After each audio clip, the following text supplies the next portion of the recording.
ৰাহুলে লক্ষীক গা চাফা কৰি দিছে আৰু চাক এই আমাৰ ডম্বৰু লক্ষীৰ পিতেক ডম্বৰুৱে চাক কি কৰি আছে চাচা ডম্বৰু কিমান ডাঙৰ বহুত ডাঙৰ পোৱালি হৈ গ'ল ডম্বৰু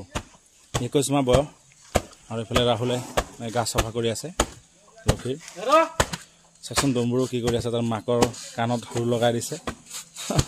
তাৰ বদমাছিবিলাক ভাল লাগে আৰু 21 মাহত বহুত ডাঙৰ হ'ল এটা উঠিব লক্ষী ই আছাক উঠিলে ৰ চাবি চাক ডম্বৰু তাৰ মাকৰ নিচিনা বহিছে চাক কিমান ওখ লাগে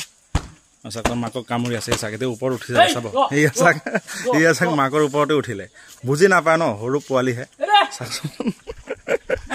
মাকৰ ওপৰত উঠি গ'ল চাক মাকৰ ওপৰত উঠি গ'ল ডম্বৰু চাইছে কি কৰে ডম্বৰুৱে বহুত বদমাছ ডম্বৰু চাইছে কেনেকুৱা কৰি থাকে ডম্বৰুৱে মাকে দিয়া কেতিয়া মাকে ধূপ ধাপ লগাই দিয়ে ফুৰেৰে বদমাছি বহুত কৰে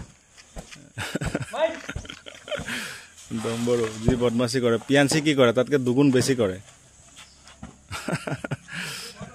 বেলেগ আৰু লক্ষী আৰু ডম্বৰু আৰু ৰাহুলক খেদি মাৰে দৌৰাই লৈ যায় ৰাহুলক মই ওচৰৰে নাচাপো তাৰ যি ডাঙৰ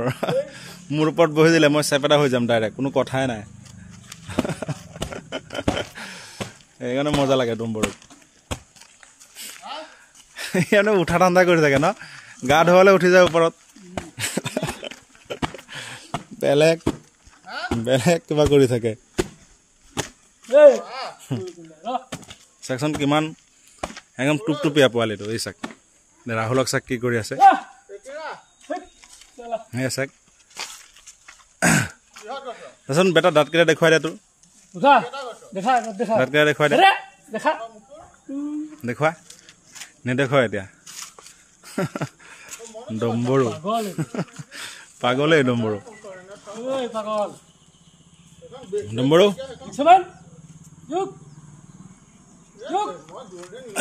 চাকেটা ঠেলিব ৰাহুলক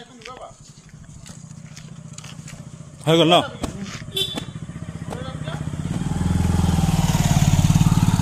এয়া তোক ঠেলিব ৰে চাবি চাক ৰাহুলক কি কৰি আছে ডম্বৰুৱে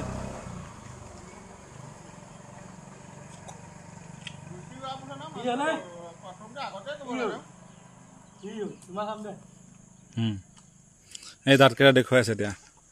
ইয়া চাক দঁতাল হাতীৰ দাঁত চাক দঁতাল পোৱালি দাঁত সৰুতে ইমান ডাঙৰ হৈ যায় চাক